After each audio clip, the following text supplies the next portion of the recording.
Hello everyone and welcome back to Brown Coat Reviews. Today we're going to talk about boards. I know, it's terribly exciting, but at the end of the day, our comic books do need to be protected. So the question is, do you need a traditional board or do you need a clear board? What's the difference? Do you even want it? And do I recommend getting it for your entire collection or maybe just a select few? Let's talk about it. Now, most of us are incredibly familiar with a traditional board. They're not terribly stiff, but they do a sufficient job of holding up your comic book and kind of maintaining that general shape without adding too many extra waves to it. Most of us, if you've got a comic book that you want to add additional protection to, instead of getting a simple little flimsy bag, you get a Mylar bag that's got a little bit more stiffness, and it especially protects the corners of your comic book should an accident happen and you drop it. You can make sure that your corners do not get smushed. And in case you're wondering, yes, smush is a very technical term. Now, a clear board, on the other hand, of course, is plastic. It's very stiff, and instead you have the additional protection built into the plastic. You can, of course, pair this with a Mylar bag. I don't think it'd be needed, but you have the option, should you want to basically quadruple make sure that your comic book is as safe as it possibly can be. So if you want that, it's available for that feature.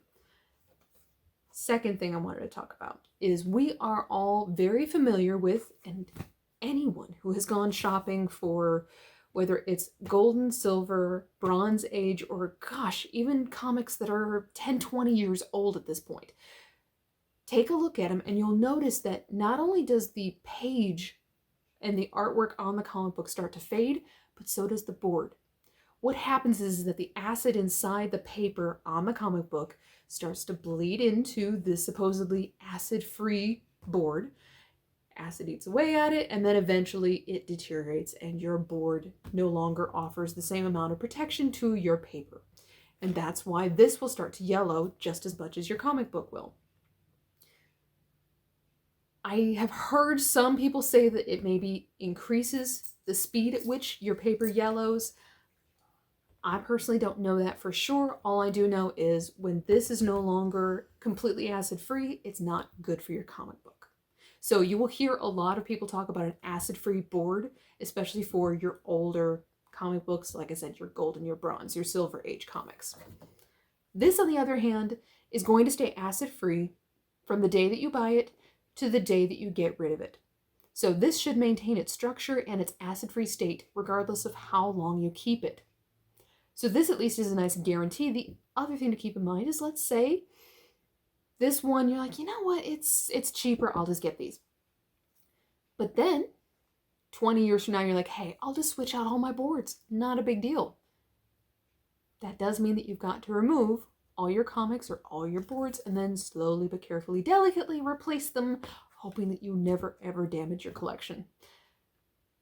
I am very careful with my comics, but I don't like taking the risk sometimes, especially when we're dealing with some of these comics that are worth a great deal. And some of the collections runs, good griefs. So there's a possibility that you could put it in one of these boards and you'd never have to exchange the board ever. It's just food for thought. Now, if you are selling your comic book, let's say I'm crazy enough to give up my one and only Frank Miller Daredevil issue, and I take it over to a seller and I say, all right, I have this available. I either want to sell it or trade it. What will you give it to me for? You know what the first question they're going to ask? Take it out of the bag. Why? Because you see how this bag is terribly wrinkled. You can't see very much. And obviously you can't see anything from the back. So one of the first things that we all know to look for is damage to the spine, the front, and to the back, because of course if there's any level of water damage on this, you can tell how far the water damage went. And we've also seen times where the front cover will be immaculate and there will be a humongous rip on the back. So you have to look at all sides of your comic book. But then also that means I've got to take this out of the bag and hope I'm not silly enough, or at least unlucky enough, to take this out of the bag and somehow manage to damage it. Some days I'm lucky, some days I'm not. So if I take the same comic book and I put it in the clear, and yes, I did put a new bag on it. So yes, I lost the wrinkled state, but you can see it very clearly, and the important thing is you can see the back. And you can see that there are no major tears on this comic book. And yes, I do have a little water damage.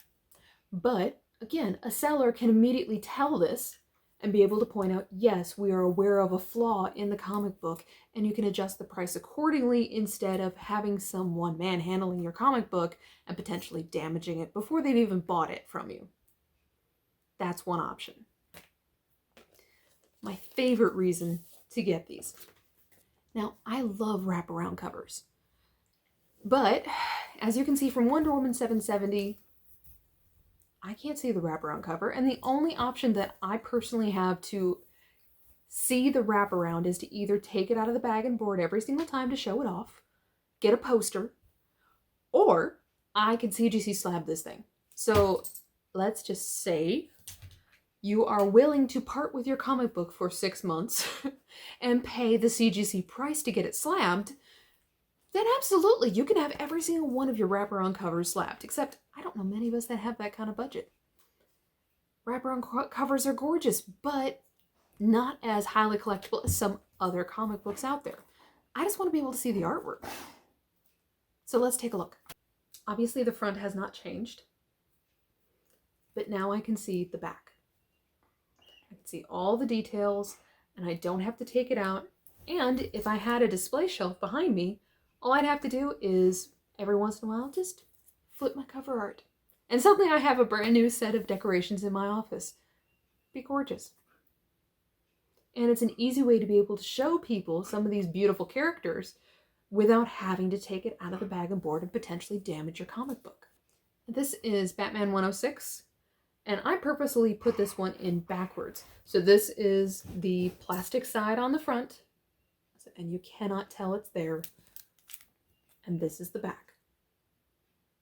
So as you can see, you can't actually tell which one is the front side versus the back side, with the exception of looking for the plastic along the rim.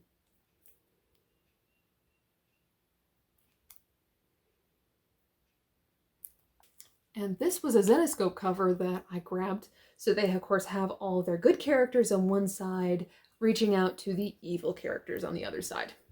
I just thought it was an awful lot of fun. But if you're only seeing this half of the artwork, it's pretty. But you need the rest to really appreciate it. And the last one that I have is Batman 100. Many of us bought this comic book, and obviously I agree with it. I love it. Love all the details in those wings. So you have Batman on one side versus the Joker on the other side. I love this cover. I mean, come on, you can't really deny the artwork.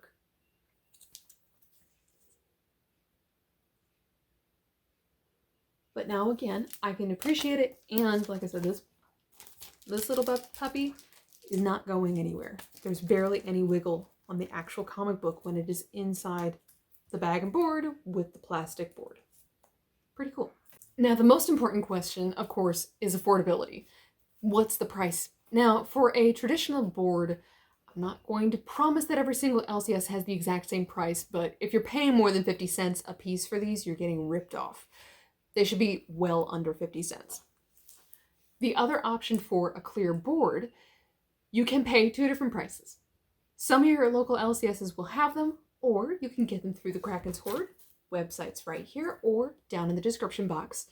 If you order them through the website, it'll be an even $30. Or every Wednesday at 8 p.m., the Kraken's Horde has a live show. Tune in, stick around, say hi to everyone, and certainly please tell them that I sent you.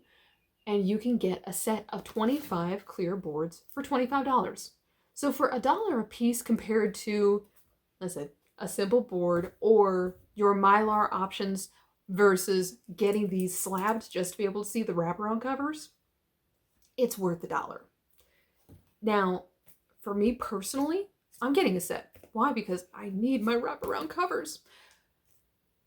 Will I be getting a wraparound cover, or at least the plastic piece, for every single cover in our collection? The answer is no. I love the additional protection. I love the ability to see wraparound covers and to be able to display certain art. And there are a couple covers that actually have some really interesting advertising on the back, especially, like I said, for your older comics. But at this point, I don't feel that I need multiple sets because I only have a couple wraparound covers. And now that I know that I'll have these, I'll be grabbing a couple more. But I think by set of 25, I'll simply use those. And when I run out, I'll get another set.